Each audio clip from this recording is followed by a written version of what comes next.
I have not had a matching mani in so long, but this collection called for it.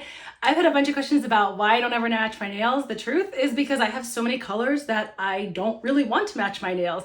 I have so many dip powders that I want to keep using them. I have hundreds of unused dip powders, but today for a very special mani, it's going to bring me back to childhood. We are doing match nails. What's up, nail crew? It's Nicole, your fellow nail obsessed DIYer. Today we are doing a Scooby Doo themed matching mani, okay? I'm gonna get close up so you guys can see the Scooby Doo goodness. So make sure to stay tuned and I'm gonna go through how I did this super fun Scooby Doo themed mani. I bought this Scooby Doo plate about 2 years ago and have been holding on to it, hoping that somebody would do a Scooby Doo collection. So when OG Dip Powder did one, I knew that I was busting this plate out.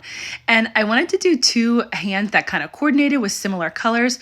So I wrote everything down on a piece of paper that you just saw. It was pretty sad looking drawing of my hands just so that I could make sure I remembered where everything goes. If you're new here, I've got to tell you that I am super forgetful. I pretty much could forget everything. About the only thing that I don't forget is my kids. I knew I had to write down how I wanted to do my nails so I didn't forget what color was going where. And I'm doing a stamp on every single nail, which I haven't done a stamp on all 10 nails ever. So this was definitely an undertaking for me. We're going to start off doing our dip powder. So I kind of decided to go lightest to darkest colors just so that I wouldn't get any of the darker colors on my dip base brush. I know I can wipe off the dip base brush on a lint-free paper towel or a wipe, but I sometimes forget to do that. So I knew if I went kind of lightest to darkest of which colors would potentially stain the brush the quickest, I knew I had the best chance of not having any stained brushes. Okay, so I went with the white first, and that's called Ghost. Then this gorgeous reflective purple is called Got Daphne. Anytime that I'm dipping glitters, flakes, or foils, I like to pour it into one of these little dip cup liners and lay my nail flat. So the first one, the Ghost, that was a white shimmer base with mini white chunks throughout, and it also glowed. I laid my nail flat for that one. And then this one for a reflective glitter, I'm laying my nail flat as well. It really helps to pick up more of the glitter pieces, even when they're the fine reflective glitter like this, if you lay your nail flat onto it. So you can control where you're putting your nail, you can control what pieces you're picking up. That's why I like the lay flat method so much for glitters, flakes, and foils. And you can see me before each dip, I give the dip cup a shake, and it just allows all the bigger pieces and all the glittery pieces to come up to the top. So that's like my absolute go-to method, just because anytime I try to pour over glitters, flakes, or foils, it ends up getting really spotty, uneven coverage. And if you're working so hard to do your dip nails, why would you want to have uneven coverage, right? Like, you want to be able to do the least amount of work possible when you're dipping your nails, because, you know, we're doing them at home. A lot of us probably are doing it late at night. So you want to make sure that you're doing it the most efficient way. Now, one thing I will say, there's a catch to doing the lay flat method. You want to make sure that you are applying your dip base really thinly. So if you apply your dip base too thick, you're going to end up with really thick, chunky nails. And that goes for whatever kind of dip you're doing. So even here now, I'm doing this gorgeous shimmer called Water You Prefer. It's from a mermaid collection from OG from last summer. And even when you're doing the pour over method for a shimmer, you still want to keep your dip base really thin. It's better to have a higher number of thinner layers of dip powder than a lower number of thicker layers. So thick layers tends to lead to chipping, cracking, and lifting, but keeping your layers thin and just doing more of them, that actually makes your nails stronger and last longer. So I really try to focus on keeping my dip base thin. I did not do a great job of that on my middle nail on my left hand. I was going for a color block and totally wasn't thinking and forgot to put the tape down. But, you know, if you know me and you see my videos, you know, like, once I commit to something, I just go for it. So when I was doing this gorgeous shimmery green called Let's Do What We Do Best, eat. I tried so hard to keep my layers thin, but then I realized I had to go over the middle line a little bit because I had gotten the teal shimmer too far over on the side of my nail since I was trying to do like a halfway color block. It ends up looking a little bit thicker than I would like on my left middle finger. On my right pointer finger that I did that same design, just flipped, I was much better and much more careful about applying my dip base in the right spots, pouring it over nicer and keeping it thinner. So you'll see me when I get to the stamping. I'll show you guys if you mess up a nail and you like to do stamping, I can show you how to cover up your mistakes. I even tried with my orange wood stick to like try to push some of the dip over so it wouldn't look so thick. It wasn't my best work by far, but at the end it turned out really nice because stamping hides so much, okay? If you aren't stamping yet and you've been wanting to try, this is your sign, because when you make a mistake with your nails, just hide it with some stamps.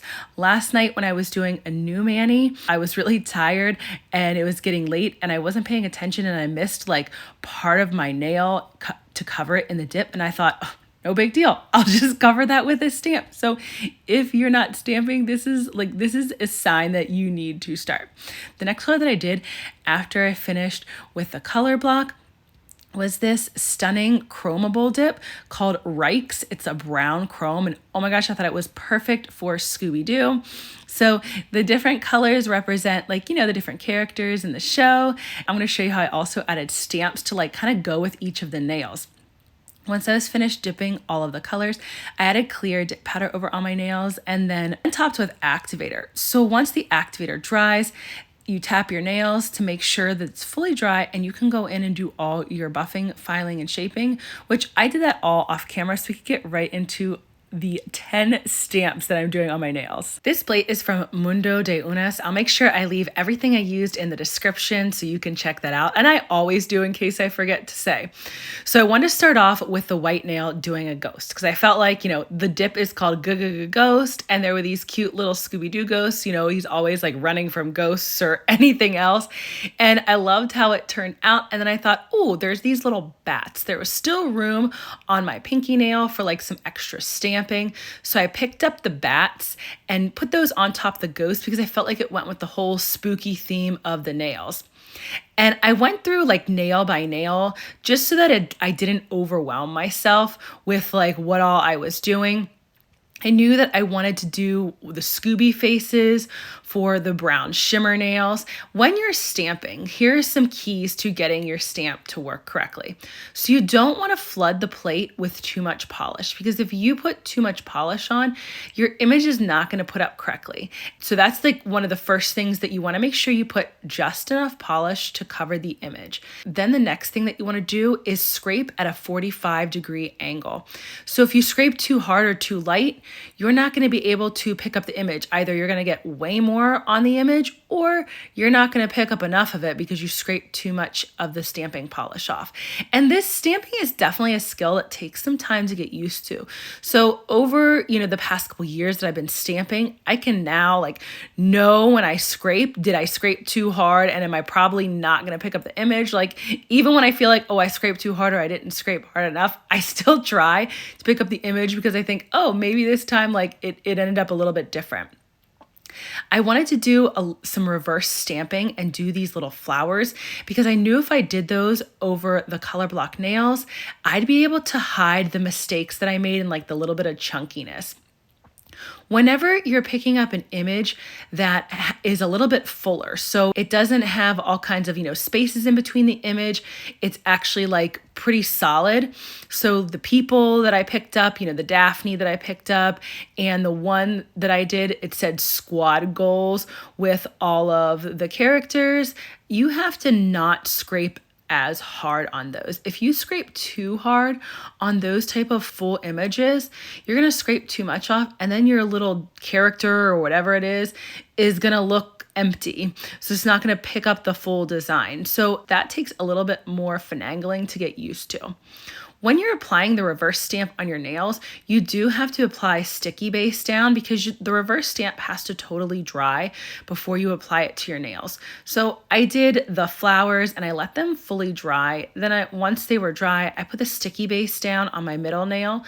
And once it's tacky, then you can go ahead and quickly apply any of your stamps that you reverse stamped. So I had to work pretty fast to apply those two flowers. Then I took a little thin nail art brush and did some extra dots to try to also cover up how bumpy my nails still were.